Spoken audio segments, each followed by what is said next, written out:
Well, now I want to go to a lady, Sherry Johnson, who is one of the owners of Catzpaw, which is the oldest 3D printing organization in our hobby. I don't know whether many people know that or not. And Sherry and her partner have come out with a new product called InvisaTrax. And she exhibited part of a diorama that she's building using her new product last week. And this week she'll finish it. So Sherry, welcome. Thank you. And as we mentioned, this is part 2. Last week, we were basically installing the system, and this week we're going to hide it and do all the landscaping. And I'm so glad you guys started with this first one with the landscaping, saying that there are no standards, because I was really worried that you were going to critique my final product here. I'm really not a modeler, I'm a maker of things. So with that said, we're going to go ahead and start the process of getting the InvisaTrax hidden. And this is where we were last week. We had done the install, and we successfully had the track installed, the chain installed, and our little revenuers were moving around without any problem. So the base is in. Now is the time to actually turn this into something that looks really, really cool, instead of just seeing all the mechanical works. Even though watching the mechanical works is still kind of cool. The first thing I'm going to do, since this is all going to be hidden, is I'm going to create a pattern, because I'm going to be building a mountain up around this. And for me, I want to see where my track is and use some things to cut out. So I just grabbed a large sheet of paper. And for this particular thing, 11 by 17 worked. You could use other sheets of paper. And I just used the side of a regular pencil and just rubbed it back and forth until I had the outline of where the track is. Then I took a sheet, the polycarbonate sheet that we used the first time that actually fits this piece, and I traced around the track onto the polycarbonate sheet.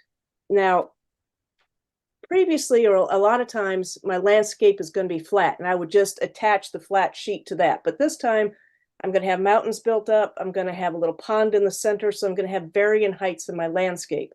So what I want to do is use just the polycarbonate to cover the track itself. So I'm going to trace around it so that I know where to cut it later on.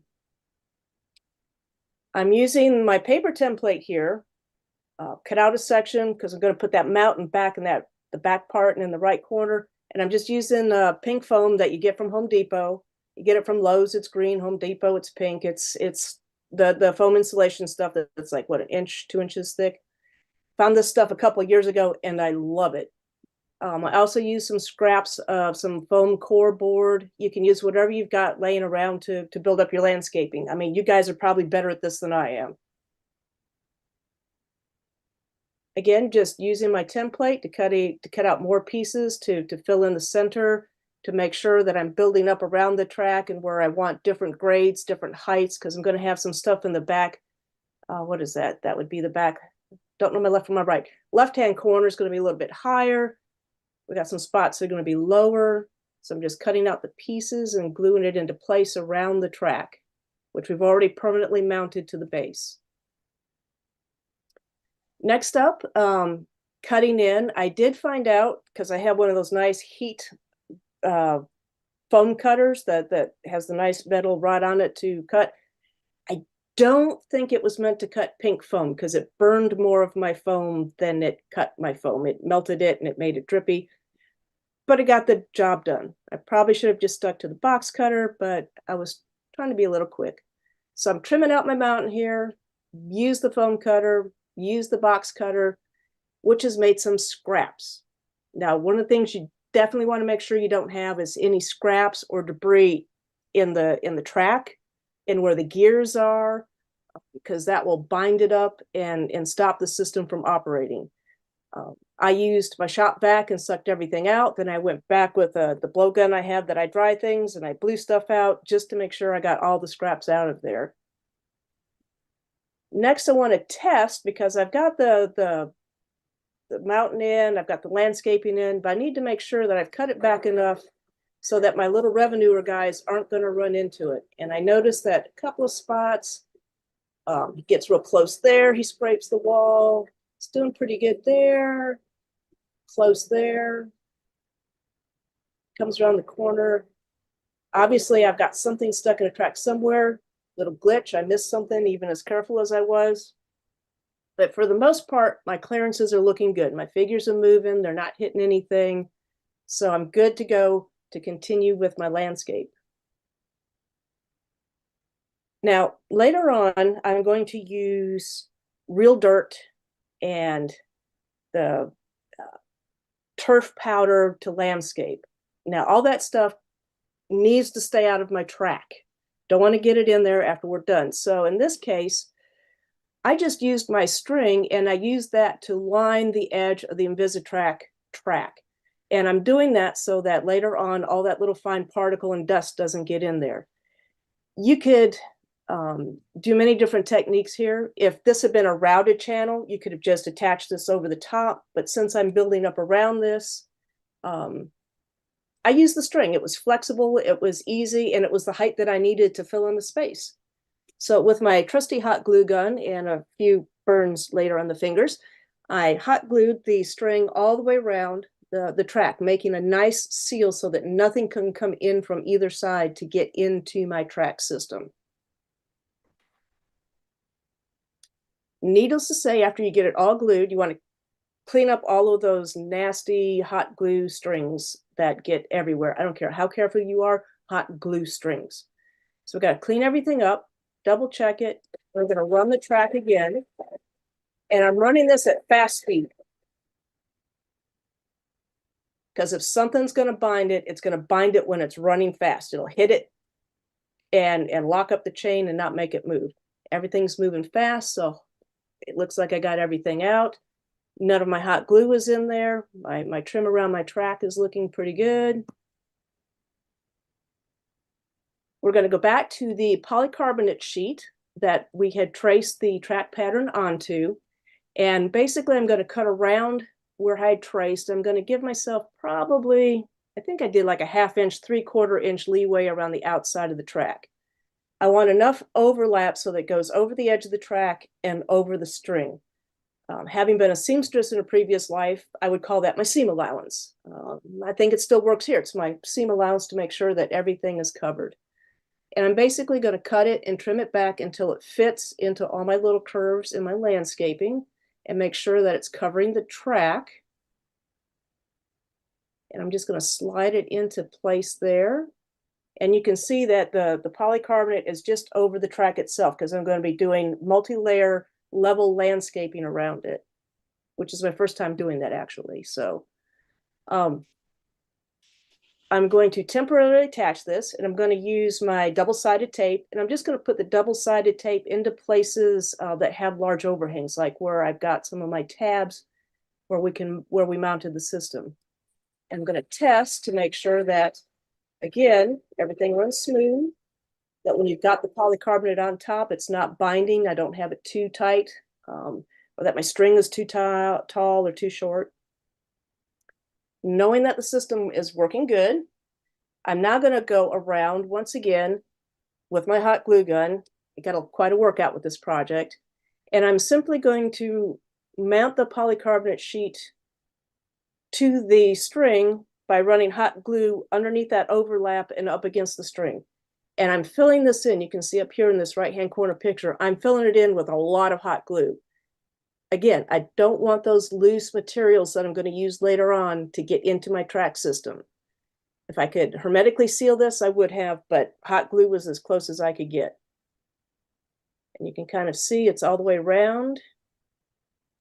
And what do we do next? We're going to test again. I'm a firm believer in testing because you don't want to get it all together and then find out somewhere you bound it up and then have to rip it all apart. So we're going to test again with it permanently glued down. We could run our guys just a little slower. And we can see that it's running smooth. No problems. Now, when you come around this corner, I did have an issue here with that turn, and you can kind of see my little guys kind of wobble there. We're going to fix that wobble without having to rip it all apart in just a moment. But they're looking good in every other place. They're running smooth. They're not hitting my landscape. So what I did And if you recall from the first part is our track has each little section has all these little mounting holes in it. I used the same 1.6 M wood screws, little brass wood screws. And this time I just punctured through my polycarbonate and then screwed that through the hole in my track and into the base. So that way, if I had any of the plastic that was kind of bouncing up or not sitting the way I wanted it to, especially since I mounted it to the string and not something hard, I can anchor it. So I used my little screws there to anchor it into place. Another area that can present a problem, and I like to stop problems before they happen, and hopefully when we designed this system, we did that. But one of the things we found is on occasion the drive bearings, because the chain is pulling on it, can cause that gear to ride up and raise up your landscaping. So what we've done is in the center of the shaft where we mount that bearing gear, we have a 1 millimeter hole. And you can see here on the left that I've got, actually I just used a straight pin because it's what I had handy at the time. You could use a little tack nail or anything else that would fit the hole. And I just used, I think I used super glue on this, and I just pushed it in and glued it to the polycarbonate. That way it's stuck into the wood below. It's holding the polycarbonate in place, and I don't have to worry about this pushing up against my landscaping and vibrating in that corner. Okay, so now on more to the landscaping and less of the InvisaTrax, and forgive me, I could probably have used plaster or some other compound, but I didn't have any. It was late at night. I did have some spackling compound, so that's what I used to fill all the cracks in my mountain and my side. I just used plain old lightweight spackling compound. Works great. It's lighter than plastic. It doesn't have all the moisture content that some of the plasters do, so it kept my foam core board from warping. I just kind of filled in all the cracks and spaces. Where I had areas where my hot glue was a little wonky, where it wasn't smooth, I just smoothed some of the spackling in there and kind of smoothed that out. Where my pond is, I smoothed around the edges of my pond so my bank would be at an angle instead of just a sharp drop off. So you can kind of see where my secret path is to get from down below up to where Moonshine Mike and Estilla is going to be on the hilltop. I kind of smoothed out the path there so it would make walking up a little bit easier. And of course, with all that done, I'm going to test again to make sure I didn't screw anything up. And again, I'm running at fast speed. You can see that it's running pretty good. And I actually am running the base on this without my people attached. My people were over being painted, which is why. I have the base here. I'm running it. Had there been any debris on the actual polycarbonate, it would have flipped that little base up and it would have flown right off of there. So running it at fast speed and it's sticking lets me know that I don't have anything stuck to my surface at the moment. So more landscaping. I wanted to hide the pink. Didn't want the pink to show through, so I used some just plain old basic black matte primer that I had on hand, and I just sprayed my pink mountainside black. I colored in the pond where it's going to be with blue, so that when I put my clear resin in there to like make water, it'll have the blue on the bottom. And where I'm going to have potentially dirt, like around the base of my hillside and the edges, I just painted that all in with some tan acrylic paint, the cheap stuff you get at 50 cents for the 2-ounce bottle at Walmart. Probably the most expensive thing outside the InvisaTrax that I used was this stone paint. I think I paid like $7 for this at Ace Hardware, but it's really cool. Now, this time I went ahead and I masked off the polycarbonate because this actually has stuff in it. I don't know if it's sand or grit, but it's got lumpy stuff. It really does give a texture, a stone texture. So I did several, I don't know how many, maybe 4 or 5 thin coats of this on my hillside to make it look like it was a stone or a rock, hill. And you can see with doing the spray painting, it was a good thing that I masked it off. And in hindsight, I probably should have masked off my pond too, but I figured I'd leave that in there and it might make my pond look more realistic when I put the water stuff in. Peel back the tape and we can see that It's looking good. All the basic colors are there. We're going to test again, just in case. And I'm running my little guys at high speed because it takes over a minute to do the full lap at a walking pace. So running at high speed, looking good. It's not flipping, it's not hitting, it's not bouncing. And if it runs at fast speed, it will run at slow speed. Doing a little landscape design here, adding more stuff, just kind of placing things around to get a feel. I had these little rock things that I found. I've got a temporary placement holder, this little green car for where the revenuers are going to park their car before they get out. Kind of looking out how I'm going to put the moonshine still up there on top of the hill, how Moonshine Mike's going to hang out. Actually didn't keep that design, but just some of the designs I was looking at, just throwing things out there to see where I wanted to put stuff. Next up, we're going to cover the track, and it's not going to be hidden forever. I used a plain grass mat that I got from Hobby Lobby, and the grass actually uses a nice soft texture to it. When I bought the turf one, it was actually sand, like sandpaper, which needless to say, you don't want to try running something smooth on sandpaper, but the green is nice and soft, and our people using the polycarbonate base actually run really, really well on this. How long it takes to wear a path in it, don't know yet.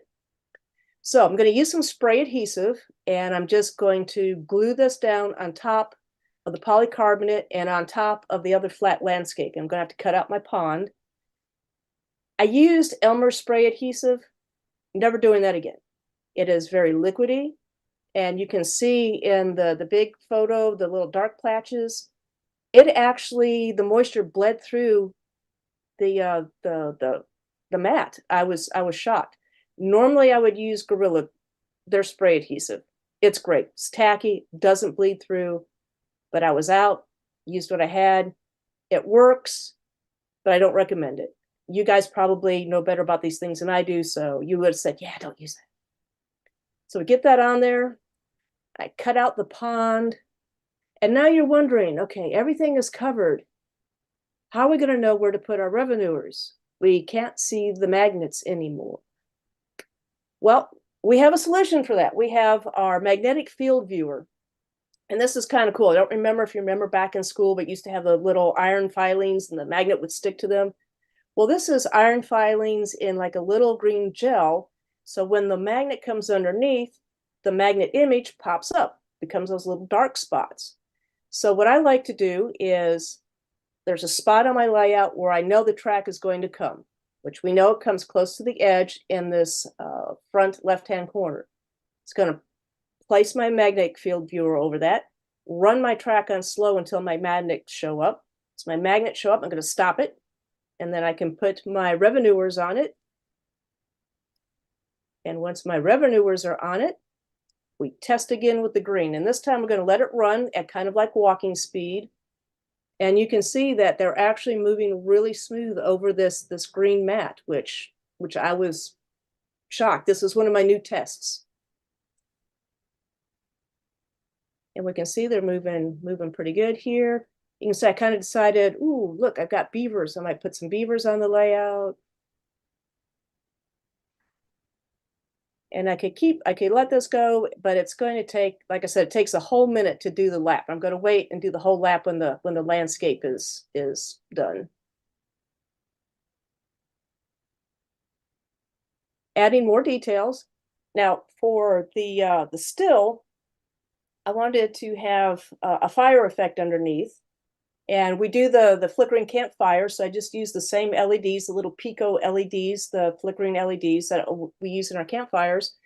And I just mounted them or drilled a hole so I can mount them underneath where my furnace is going to sit. So I just drilled a hole down through my mountain, ran my LEDs through there, and since we've got that whole base that's hollow, I just mounted my battery holder under there, and I mounted the switch over by the switch that controls the InvisaTrax system. Throwing in some cattails, some other green stuff.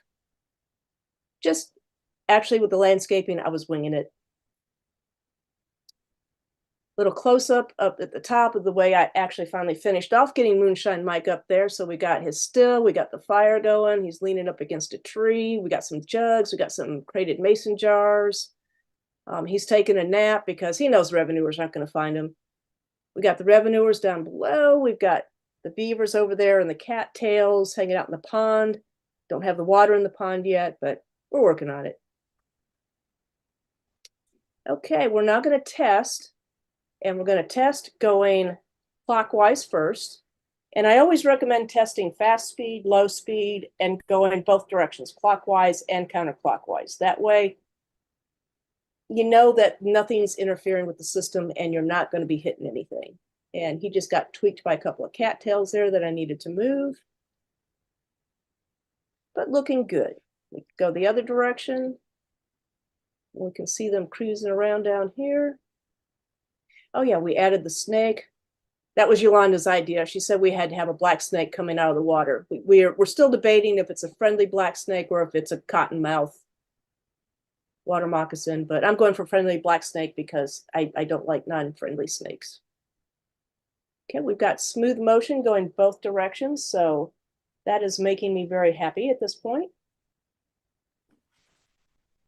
And we just continue with the landscaping, adding water to the pond, which I still have a few more layers to go. I'm only about 95% done with this. I just didn't get it done in time for the show. With the revenuers, since they're mounted to a piece of clear polycarbonate, it really doesn't show on the green grass except when light hits it, and it had the reflection on it. And I decided I didn't want a shiny base. So I just used some Elmer's glue, brushed it on to the clear polycarbonate, and used some of that powdered green turf that I had and just stuck that to it so that the base matched the green that I was using. If you had a dirt bottom, you could put dirt on there. If they were running on concrete, you could do the concrete to match whatever it is that your figures or animals or whatever you're moving is going to be on. Okay, and we are up to test number 9, which is going around the outside here, because I want to make sure that I didn't get any glue on the bottom of a polycarbonate and that I didn't accidentally glue any turf on the bottom of the polycarbonate or on the edges, because you want to make sure that that stays smooth. So you do have to have that smooth surface sliding along.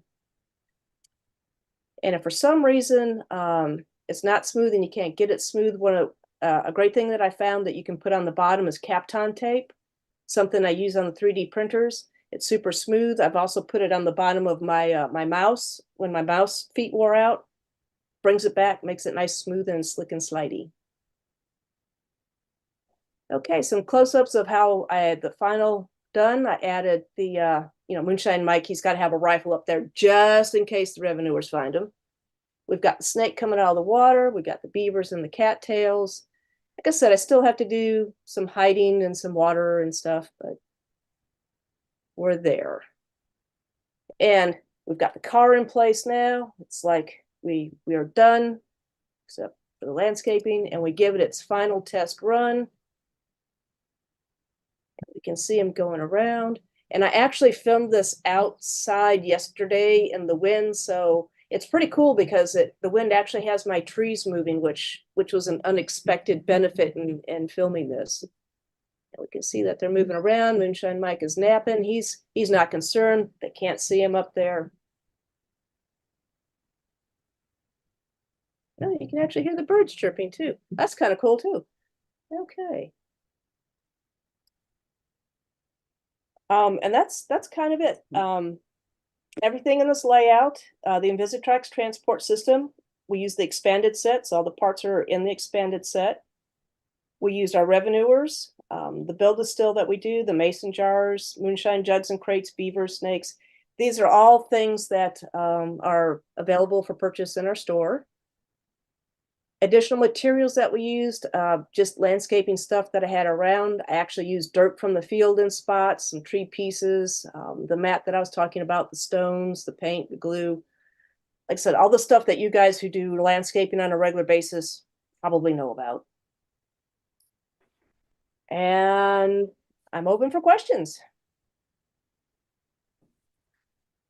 Jerry, I can't for you. enough for doing this. Go ahead. Somebody's got a question. Yes, Yeah. You're moving people. Can you move a car? yes. You can move cars. We've moved cars. We've moved tractors. We've moved G-scale animals. We've got a really cute thing with a G-scale armadillo going through the woods. I don't have that here. Pretty much anything you want to move, you can. Aside from a train, we wouldn't want to try putting a train that's made to run on tracks on this, but pretty much anything else: people, animals, motorcycles, bicycles, cars, tractors, farm implements, you name it. Thank you. Mm-hmm. Folks, Sherry has a brand new video out. I was going to play it tonight, but because she's over her time by about 12 minutes, Sorry. I can't have time to do that tonight. But she can, hopefully before she gets off the show, she can put into the chat function how to reach her video on her website. And I really highly recommend you take a look at her video, because it's really something, and particularly to see how far her company has come with 3D printing when it started about 16 years ago, if you can believe that. I'd never even heard of 3D printing 16 years ago, I don't think. And her company was out there already doing it. So Sherry, thank you so very much for doing this. You're welcome. Sherry, by the way, is a professional engineer, if you don't know this. And she has graciously consented to do some of our technology segments on our show later this summer. And I think that's really going to be fascinating, because what you're going to hear is somebody who has actually used the technology talk about how we as model railroaders can start thinking about using the technology in our own modeling. And I think because of her experience, I think it'll be very interesting for you. I'd like to just add that the entire InvisaTrax system is all 3D printed. And had we had to do this or wanted to do this 10, 12, 13 years ago, where things would had to have been done with, traditional injection molding and that sort of thing, this would have never seen the light of day. But since we have the technology and the 3D printers, we were able to test it, run it, and the final product is actually done on 3D printing. Fantastic. Thanks so much again, and we'll see you sometime soon.